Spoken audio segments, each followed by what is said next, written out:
నమస్కారం. స్వతంత్ర ఫోకస్ కార్యక్రమానికి స్వాగతం. 8 పదుల స్వతంత్ర ప్రయాణంలో భారత్ సాధించిన విజయాలు అపూర్వం. 1947లో ఆకలి కేకలు, ఆర్థిక గాయాల మధ్య మొదలైన మన ప్రయాణం నేడు ప్రపంచంలోనే 3వ అతిపెద్ద ఆర్థిక వ్యవస్థగా, అంతరిక్షంలో చంద్రుడి దక్షిణ ధృవాన్ని ముద్దాడిన దిగ్గజంగా నిలిచింది. యుద్ధాలు, ఆర్థిక సంక్షోభాలు, సరిహద్దు సవాళ్లు వంటి ఎన్నో అడ్డంకులను అధిగమిస్తూ దేశ సార్వభౌమాధికారాన్ని కాపాడుతున్నారు. అయితే గతం సాధించిన విజయాలు ఎంత గొప్పవో, వికసిత భారత్ 2047 దిశగా మన ముందున్న సరిహద్దు భద్రత, AI, ఉపాధి, వాతావరణ మార్పుల సవాళ్లు అంతకంటే కీలకమైనవి. 80 ఏళ్ల స్వాతంత్ర భారతం సాధించిన పురోగతి, అధిరోహించిన అడ్డంకులు, మన ముందున్న భవిష్యత్ సవాళ్లపై ఇవాల్టి స్వతంత్ర ఫోకస్. 15 శతాబ్దాల విదేశీ పాలన, ఆకలి కేకలు, ఆర్థిక అస్థిరత 1947లో స్వతంత్ర భారతం ముందడుగు వేసినప్పుడు ప్రపంచ దేశాలు మన వైపు సందిగ్ధంగా చూశాయి. ఈ దేశం నిలబడుతుందా, విచ్ఛిన్నమైపోతుందా అని ప్రశ్నించాయి. కానీ 8 పదుల సుదీర్ఘ ప్రయాణంలో భారత్ ఆ అనుమానాలన్నింటినీ పటాపంచలు చేసింది. ఆకలి రాజ్యం నుండి ధాన్యపు రాసుల వరకు, ఎద్దుల బండ్లపై రాకెట్ ప్రయోగాలను మోసిన స్థితి నుండి జాబిల్లి దక్షిణ ధృవాన్ని ముద్దాడిన స్థాయి వరకు, 12 శతాబ్దపు అక్షరాస్యత నుండి డిజిటల్ విప్లవానికి, ప్రపంచానికి పాఠాలు నేర్పే స్థాయి వరకు భారత్ ఎదిగింది. 80 ఏళ్ల స్వతంత్ర భారతంలో మన దేశం సాధించిన అద్భుత విజయాలు, సాంకేతిక పురోగతి, ఆర్థిక పరిణామాలపై ఫోకస్.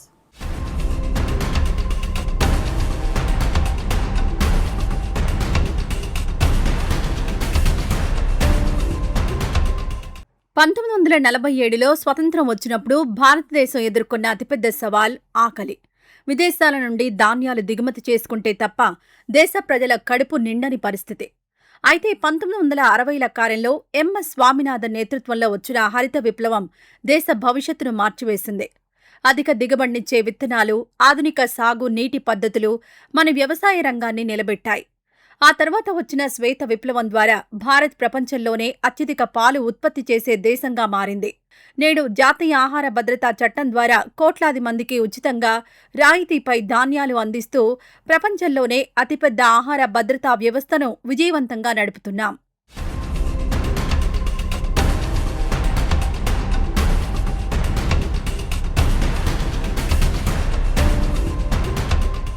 స్వతంత్రం సమయానికి భారత్ తీవ్ర ఆర్థిక రహిత స్థితిలో ఉంది. బ్రిటిష్ పాలనలో దోపిడీకి గురైన ఆర్థిక వ్యవస్థను పునర్నిర్మించడం సులభం కాలేదు. 1991 ఆర్థిక సంస్కరణలు భారత్ను ప్రపంచ మార్కెట్లకు పరిచయం చేశాయి. 2017లో అమల్లోకొచ్చిన 101వ రాజ్యాంగ సవరణ జీఎస్టీ ద్వారా ఒకే దేశం ఒకే పన్ను కల నెరవేరింది. ఫలితంగా నేడు ప్రపంచంలోనే వేగంగా అభివృద్ధి చెందుతున్న ఆర్థిక వ్యవస్థగా మారి బ్రిటన్ వంటి అగ్రరాజ్యాన్ని దాటుకుని ప్రపంచంలో 3వ అతిపెద్ద ఆర్థిక వ్యవస్థగా అవతరించే దిశగా భారత్ వేగంగా అడుగులు వేస్తోంది.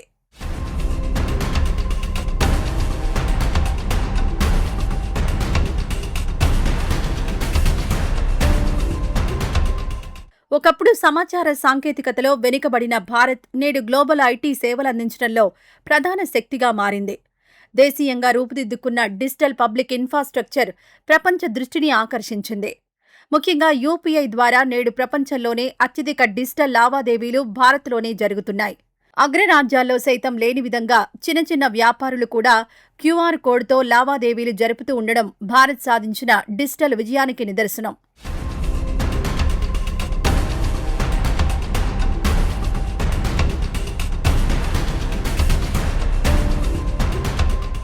(1975లో మొదటి ఉపగ్రహం ఆర్యభట్టను ప్రయోగించినప్పుడు భారత్కు కనీసం మౌలిక వస్తువులు లేవు. కానీ ఇస్రో శాస్త్రవేత్తల నిరంతర కృషి దేశాన్ని అంతరిక్ష దిగ్గజంగా మార్చింది.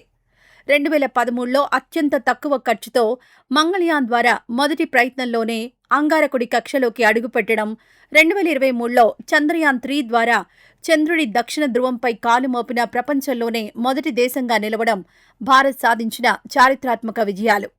ఆదిత్య L1, గగన్యాన్ వంటి ప్రాజెక్టులతో భారత్ సరికొత్త మైలురాళ్లను అధిగమిస్తోంది.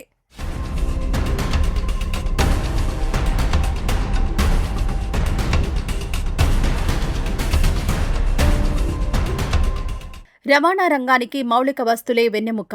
గత 8 పదుల కాలంలో భారత్ కనెక్టివిటీలో ఊహించని మార్పు సాధించింది. జాతీయ రహదారుల విస్తరణ, గోల్డెన్ క్వాడ్రిలేటరల్ నుండి నేటి ఎక్స్ప్రెస్ వేల నిర్మాణం వరకు రహదారి రవాణా ఊపందుకుంది. రైల్వే రంగంలో వందే భారత్ వంటి ఆధునిక సెమీ హైస్పీడ్ రైళ్లు, ప్రధాన నగరాల్లో మెట్రో నెట్వర్క్లు అందుబాటులోకొచ్చాయి. ఇవి దేశ ఆర్థిక ప్రగతికి సరికొత్త వేగాన్నిచ్చాయి.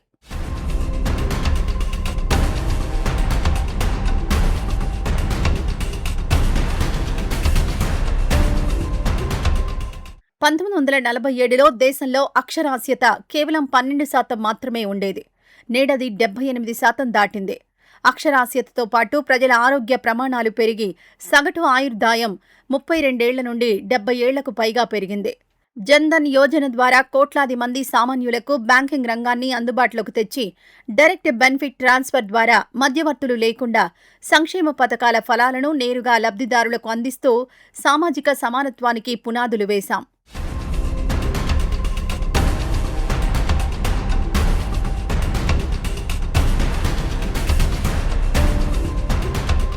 పోలియో, కలరా వంటి మహమ్మారులతో సతమతమైన భారత్ నేడు ప్రపంచానికి ఫార్మసీ ఆఫ్ ది వరల్డ్గా మారింది. దేశీయంగా పోలియోను పూర్తిగా నిర్మూలించడమే కాకుండా కోవిడ్-19 సంక్షోభ సమయంలో ప్రపంచంలోనే అతిపెద్ద వ్యాక్సిన్ డ్రైవ్ను విజయవంతంగా నిర్వహించింది. వ్యాక్సిన్ మైత్రి ద్వారా అనేక దేశాలకు ఉచితంగా వ్యాక్సిన్లు అందించి మానవీయతను చాటుకుంది. ఇక ఆయుష్మాన్ భారత్ పథకం ద్వారా ప్రపంచంలోనే అతిపెద్ద ఉచిత ప్రభుత్వ ఆరోగ్య బీమాను అందిస్తూ పేదలకు వైద్య భద్రత కల్పించింది.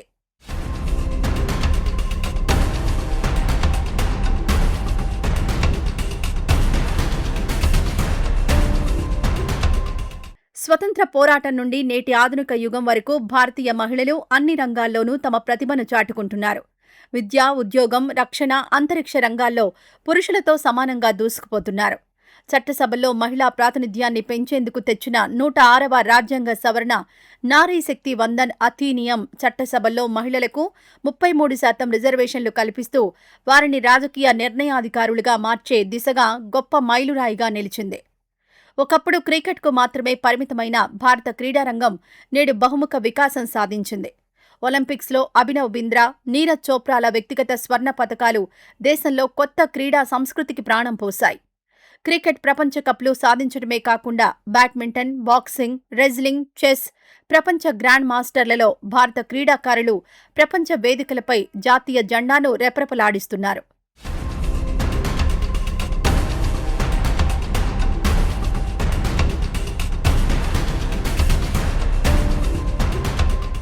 మొత్తంగా చూస్తే భారత్ కేవలం ఆర్థిక, సైనిక రంగాల్లోనే కాదు, సాంస్కృతికంగా కూడా ప్రపంచంపై తన ముద్ర వేసింది. భారతీయ సంప్రదాయ విజ్ఞానమైన యోగా, ఆయుర్వేదాలు అంతర్జాతీయ గుర్తింపు పొందాయి. జూన్ 21ని అంతర్జాతీయ యోగా దినోత్సవంగా ఐక్యరాజ్యసమితి ప్రకటించడం భారత్ సాధించిన దౌత్య విజయం. అలాగే మన కళలు, వంటకాలు, చలనచిత్రాలు, యునెస్కో గుర్తించిన సాంస్కృతిక ప్రదేశాలు భారత్ను ప్రపంచంలో శక్తివంతమైన సాఫ్ట్ పవర్గా నిలబెట్టాయి.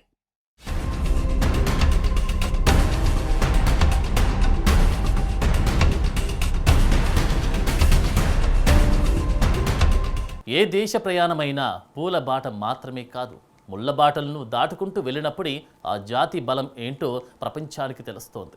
స్వాతంత్ర్యం సిద్ధించిన తొలి క్షణం నుంచి భారత్కు సవాళ్లు స్వాగతం పలికాయి.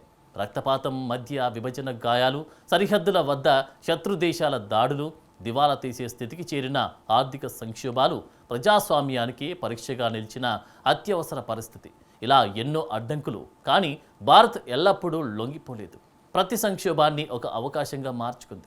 500కి పైగా సంస్థానాలు ఏకం చేస్తూ మొదలైనటువంటి ఈ సార్వభౌమత్వ ప్రయాణం పోఖ్రాన్ అణు పరీక్షలతో ప్రపంచ ఆంక్షల్ని ధిక్కరించే స్థాయికి చేరింది. 80 ఏళ్ల స్వతంత్ర భారత చరిత్రలో మన దేశం అధిరోహించిన అడ్డంకులు, సాధించిన వ్యూహాలపై, విజయాలపై ఒళ్ళుక్కిద్దాం.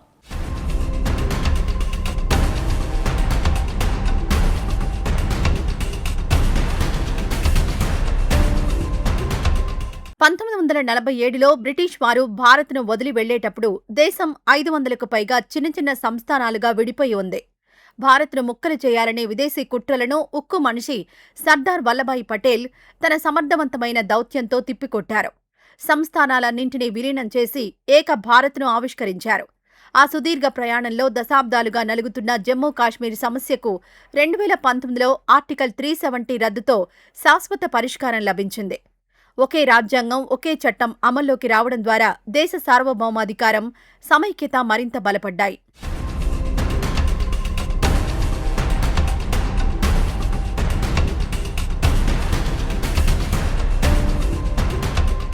భారత ప్రజాస్వామ్య ప్రయాణంలో 1975-77 నాటి ఎమర్జెన్సీ అత్యంత చీకటి అధ్యాయం. ప్రాథమిక హక్కులు రద్దై పత్రికా స్వేచ్ఛ హరించబడిన ఆ క్లిష్ట సమయంలో భారత ప్రభుత్వం విచ్ఛిన్నమవుతుందని ప్రపంచం భావించింది. కానీ ప్రజాస్వామ్య వ్యవస్థల దృఢత్వంతో భారత్ ఆ గండ నుంచి బయటపడింది. కాలానికి అనుగుణంగా ఇప్పటివరకు రాజ్యాంగాన్ని 106 సార్లు సవరించుకుంటూ మన వ్యవస్థను మరింత బలోపేతం చేసుకున్నాం. 42వ సవరణ ద్వారా లౌకిక విలువలు, 73, 74 సవరణలతో స్థానిక స్వపరిపాలన, 86వ సవరణతో ఉచిత విద్య, ఇటీవల తెచ్చిన నారీ శక్తి వందన్ వరకు ఈ రాజ్యాంగ పరిణతే దేశానికి దిక్సూచిగా నిలిచింది.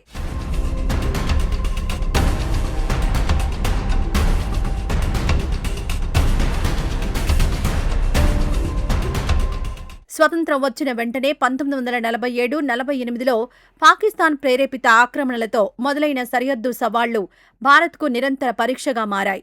1962 ఇండో-చైనా యుద్ధంలో భారత్ ఎదుర్కొన్న చేదు అనుభవం దేశ రక్షణ వ్యూహాలలో, మిలిటరీ ఆధునికీకరణలో విప్లవాత్మక మార్పులకు శ్రీకారం చుట్టింది. ఆ పాఠాలతో సిద్ధమైన భారత సైన్యం 1965 ఇండో-పాక్ యుద్ధంలో పాకిస్తాన్ కుట్రలను సమర్థవంతంగా తిప్పికొట్టింది. లాల్ బహదూర్ శాస్త్రి ఇచ్చిన జై జవాన్ జై కిసాన్ నినాదం సరిహద్దుల్లో సైనికుడికి, పొలాల్లో రైతుకు కొండంత బలాన్నిచ్చింది.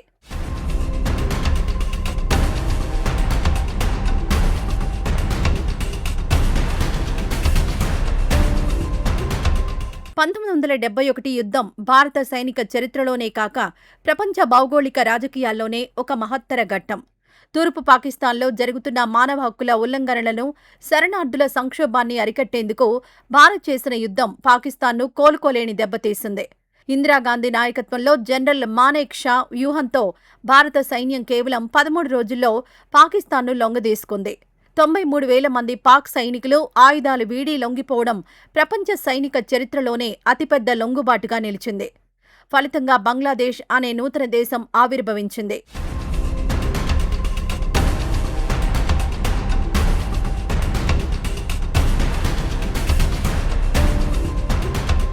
అత్యంత ప్రతికూల వాతావరణం, ఎత్తైన పర్వత శ్రేణులు, శత్రువు పైచేయి సాధించిన వ్యూహాత్మక ప్రాంతాలు ఇవి 1999 కార్గిల్ యుద్ధంలో భారత్ ఎదుర్కొన్న పరిస్థితులు. పాకిస్తాన్ అక్రమంగా ఆక్రమించిన కార్గిల్ శిఖరాలను తిరిగి స్వాధీనం చేసుకోవడానికి భారత సైన్యం ఆపరేషన్ విజయ్ ప్రారంభించింది. శత్రువుల గుళ్ల వర్షాన్ని తట్టుకుంటూ ప్రాణాలను పణంగా పెట్టి టైగర్ హిల్ వంటి మంచు పర్వతాలపై భారత త్రివర్ణ పతాకాన్ని ఎగురవేశారు. ఈ విజయం భారత సైనిక పటిమను, సైనికుల అసమాన త్యాగ నిరతిని ప్రపంచానికి చాటి చెప్పింది.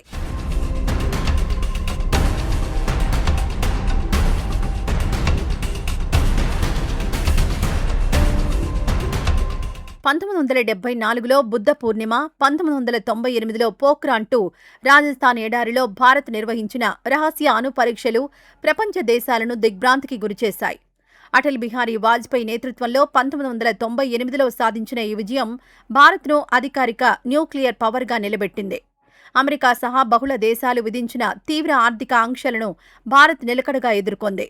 ఎవరికీ హాని చెయ్యం, కానీ మమ్మల్ని తాకితే వదలం అనే వ్యూహాత్మక స్వయం ప్రతిపత్తిని ప్రపంచ వేదికపై చాటి చెప్పింది.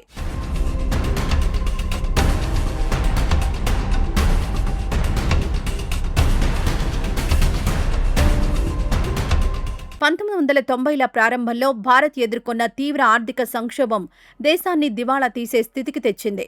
విదేశీ మారక నిల్వలు కేవలం 2 వారాల దిగుమతులకు మాత్రమే సరిపోయేలా తగ్గిపోయాయి. అప్పటి ప్రధాని పివి నరసింహారావు, ఆర్థిక మంత్రి మన్మోహన్ సింగ్ తెచ్చిన ఎల్పీజీ సంస్కరణలు భారత ఆర్థిక వ్యవస్థ రూపురేఖలను మార్చేశాయి. లైసెన్స్ రాజుకు ముగింపు పలికి ప్రపంచ మార్కెట్లకు ద్వారాలు తెరవడంతో భారత ఆర్థిక రథం అగ్రరాజ్యాల వైపు పరుగుతీసింది. 2008 ప్రపంచ ఆర్థిక మాంద్యం, కోవిడ్-19 సంక్షోభాలను కూడా మన బలమైన బ్యాంకింగ్, అంతర్గత వినియోగ వ్యవస్థ తట్టుకోగలిగింది.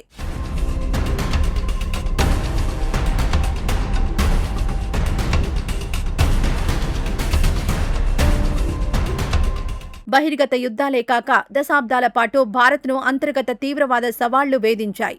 ఒకప్పుడు దేశంలోని 3వ వంతు జిల్లాలను ప్రభావితం చేసిన రెడ్ కారిడార్ను వ్యూహాత్మక భద్రతా చర్యలు, సంక్షేమ కార్యక్రమాల ద్వారా ఈరోజు అతి కొద్ది జిల్లాలకు పరిమితం చేయగలిగాం. అలాగే ఈశాన్య రాష్ట్రాల్లో దశాబ్దాలుగా సాగిన సాయుధ తిరుగుబాట్లను చారిత్రాత్మక శాంతి ఒప్పందాల ద్వారా శమింపజేసి ఆ ప్రాంతాలను దేశ ప్రధాన అభివృద్ధి స్రవంతిలో భాగస్వామ్యం చేశాం.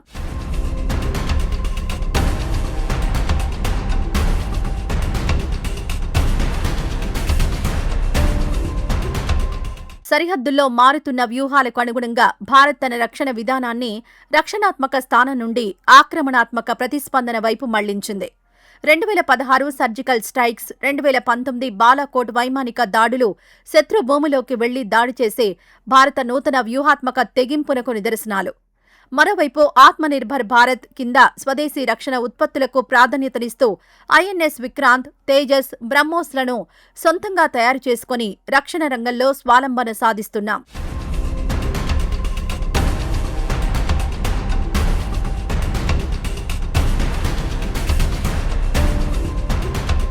కేవలం మానవ నిర్మిత సంక్షోభాలే కాక ప్రకృతి వైపరీత్యాలు కూడా భారత్కు పెద్ద సవాలుగా నిలిచాయి. 1999 ఒడిశా సూపర్ సైక్లోన్, 2004 నాటి భయానక సునామీలలో వేలాది మంది ప్రాణాలు కోల్పోయారు. ఈ చేదు అనుభవాల నుండి పాఠాలు నేర్చుకున్న Bharat national disaster response force అనే అత్యుత్తమ విపత్తు నిర్వహణ వ్యవస్థను ఏర్పాటు చేసుకుంది. నేడు విపత్తుల ముందస్తు సమాచారం, వేగవంతమైన పునరావాస చర్యల ద్వారా ప్రాణ నష్టాన్ని దాదాపు శూన్యానికి తీసుకురావడమే కాకుండా విదేశాల్లో వైపరీత్యాలు సంభవించినప్పుడు సహాయం అందించే స్థాయికి భారత్ ఎదిగింది.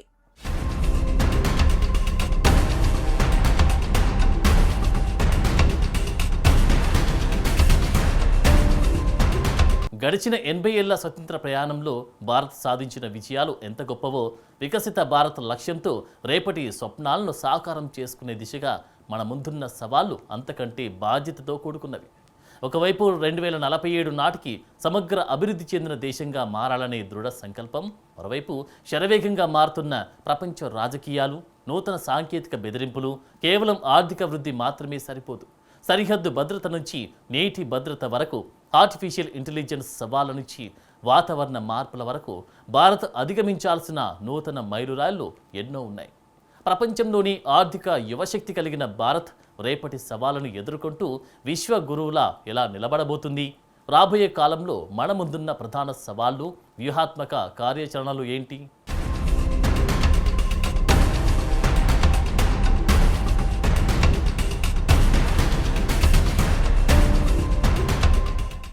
భారత్ భవిష్యత్తు భద్రతలో అత్యంత కీలకమైనది భౌగోళిక రాజనీతి. ఒకవైపు నిరంతరం ఉగ్రవాదాన్ని ప్రోత్సహించే పాకిస్తాన్, మరోవైపు సరిహద్దులో ఆక్రమణలకు యత్నిస్తూ సైనిక ఒత్తిడి పెంచుతున్న చైనా. ఈ రెండు దేశాల టూ ఫ్రంట్ వార్ అంటే రెండు వైపులా ముప్పు ప్రమాదాన్ని భారత్ నిరంతరం అధిగమించాల్సి ఉంది. దీనికి తోడు ప్రపంచ వాణిజ్యానికి గుండెలాంటి హిందూ మహాసముద్ర ప్రాంతంలో చైనా విస్తరణవాదాన్ని అడ్డుకుంటూ క్వాడ్ వంటి అంతర్జాతీయ కూటములతో కలిసి తన వ్యూహాత్మక ఆధిపత్యాన్ని నిలబెట్టుకోవడం రాబోయే దశాబ్దాల్లో భారత్కు అత్యంత నిర్ణయాత్మక అంశం.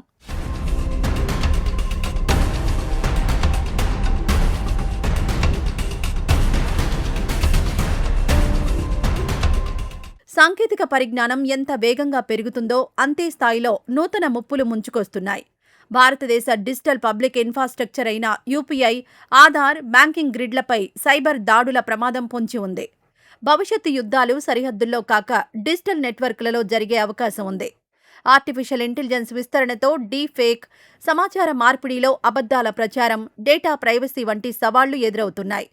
భారత్ తన సైబర్ రక్షణ వ్యవస్థను బలోపేతం చేసుకోవడమే కాక ఏఐ సాంకేతికతను నియంత్రించే అంతర్జాతీయ నిబంధనల రూపకల్పనలో కీలక పాత్ర పోషించాల్సి ఉంది.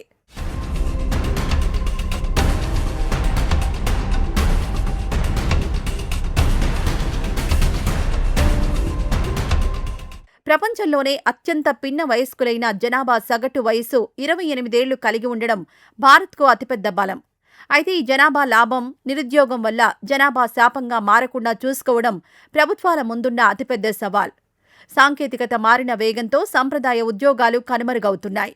కనుక ఏఐ, రోబోటిక్స్, గ్రీన్ ఎనర్జీ రంగాలకు తగినట్లుగా యువతకు స్కిల్ డెవలప్మెంట్ శిక్షణ ఇవ్వడం, కోట్లాది మందికి నాణ్యమైన ఉపాధి అవకాశాలను కల్పించడం అత్యంత ప్రాధాన్య అంశం.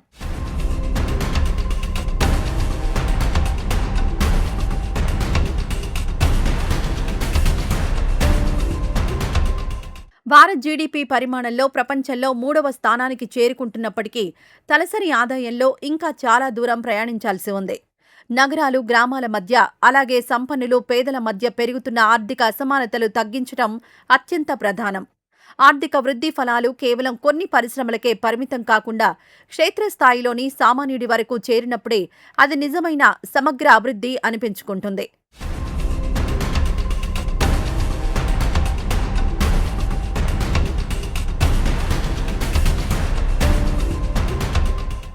పారిశ్రామిక వేగం పెరిగే కొద్దీ వాతావరణ మార్పుల వల్ల తీవ్రమైన ముప్పులు ఎదురవుతున్నాయి. ఒకవైపు వేగవంతమైన ఆర్థిక అభివృద్ధి సాధిస్తూనే మరోవైపు పర్యావరణ సమతుల్యతను కాపాడుకోవడం భారతదేశానికి కత్తిమీద సాములాంటిదే. 2070 నాటికి నెట్ జీరో సాధిస్తామని ప్రకటించిన Bharat solar, wind, green hydrogen వంటి పునరుత్పాదక ఇంధనాల వైపు వేగంగా మారాల్సి ఉంది. కర్బన ఉద్గారాలను తగ్గిస్తూ పర్యావరణ హిత పారిశ్రామిక విధానాలను అమలు చేయడమే భవిష్యత్తు కార్యాచరణ.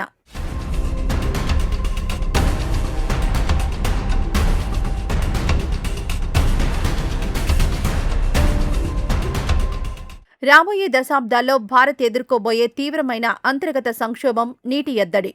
భూగర్భ జలాలు పాతాళానికి పడిపోతూ ఉండడం, నదుల కాలుష్యం, వర్షపాతంలో అనిశ్చితి వల్ల నగరాలు, గ్రామాలు తీవ్ర తాగునీటి సవాలును ఎదుర్కొంటున్నాయి.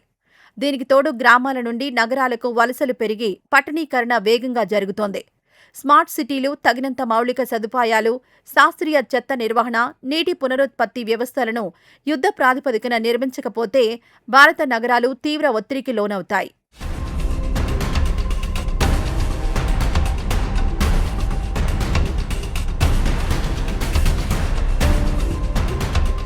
కేవలం అక్షరాస్యత శాతాన్ని పెంచడం మాత్రమే సరిపోదు. విద్యలో అంతర్జాతీయ స్థాయి నాణ్యతను తేవడం భవిష్యత్తు అవసరం.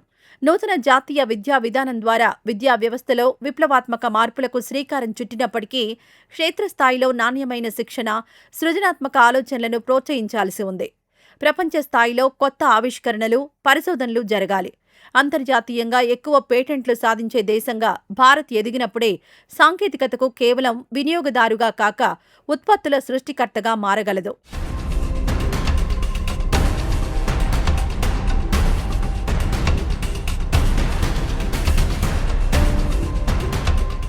భారత ప్రజాస్వామ్యానికి ప్రధాన స్తంభమైన న్యాయ వ్యవస్థలో పేరుకుపోయిన కోట్ల కొద్దీ కేసులు పెద్ద ఆటంకంగా మారాయి. జాప్యంతో కూడిన న్యాయాన్ని తిరస్కరించడమే అనే నానుడి ప్రకారం సామాన్యుడికి త్వరితగతిన, తక్కువ ఖర్చుతో న్యాయం అందాల్సిన అవసరం ఉంది. కోర్టుల డిజిటలైజేషన్, ఖాళీల భర్తీ, ప్రత్యామ్నాయ వివాద పరిష్కార మార్గాలను బలోపేతం చేయడం ద్వారా న్యాయ వ్యవస్థలో ప్రజల నమ్మకాన్ని మరింత పెంచాల్సి ఉంది.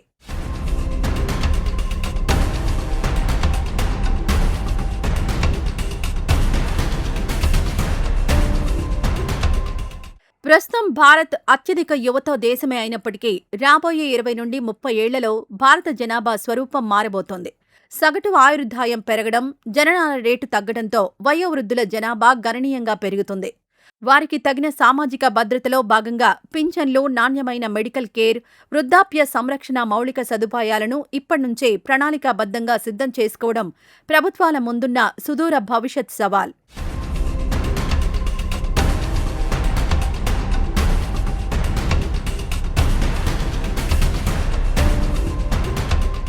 స్వతంత్రం వచ్చి 100 ఏళ్లు పూర్తయ్యే 2047 నాటికి భారతదేశాన్ని ఒక అభివృద్ధి చెందిన దేశంగా, వికసిత్ భారత్గా మార్చడమే అంతిమ లక్ష్యం. కేవలం ఆర్థిక, సైనిక రంగాల్లోనే కాక ఆరోగ్య, విద్య, సామాజిక రంగాల్లోనూ భారత్ అగ్రగామిగా నిలవాలి. స్వదేశీ స్వాలంబన సాధిస్తూనే వసుధైక కుటుంబం అనే భారతీయ తత్వంతో ప్రపంచ శాంతికి, పురోగతికి మార్గం చూపే విశ్వ గురువుగా ఎదగడమే 80 ఏళ్ల స్వతంత్ర భారతం ముందున్న అసలైన కార్యాచరణ అని రాజకీయ చారిత్రక నిపుణులు స్పష్టం చేస్తున్నారు.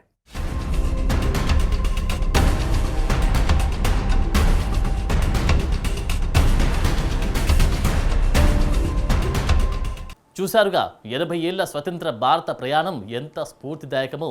ధాన్యపు రాసల నుండి డిజిటల్ విప్లవం వరకు భారత్ సాధించిన ప్రగతి గర్వకారణం. శత్రు దేశాల కుట్రలను, ఆర్థిక మాంద్యాలను దాటుకుంటూ రాటుదేలిన మన ప్రజాస్వామ్యం ప్రపంచానికి ఆదర్శంగా నిలిచింది. అయితే గతాన్ని తలుచుకుంటూ ఆగిపోకుండా రాబోయే సైబర్ బెదిరింపులు, నేటి ఎద్దడి, యువతకి ఉపాధి కల్పన వంటి నూతన సవాళ్లను అధిగమించాల్సి ఉంది. 2047 నాటికి భారత్ సంపూర్ణ అభివృద్ధి చెందిన దేశంగా నిలబెట్టుకోవడమే మన ముందున్న అసలైన లక్ష్యం. ఇది ఇవాల్టి స్వతంత్ర ఫోకస్. రేపు మరో అంశంతో మళ్ళీ కలుద్దాం. నిరంతర వార్తా స్రవంతి కోసం చూస్తూనే ఉండండి మీ స్వతంత్ర ఛానల్.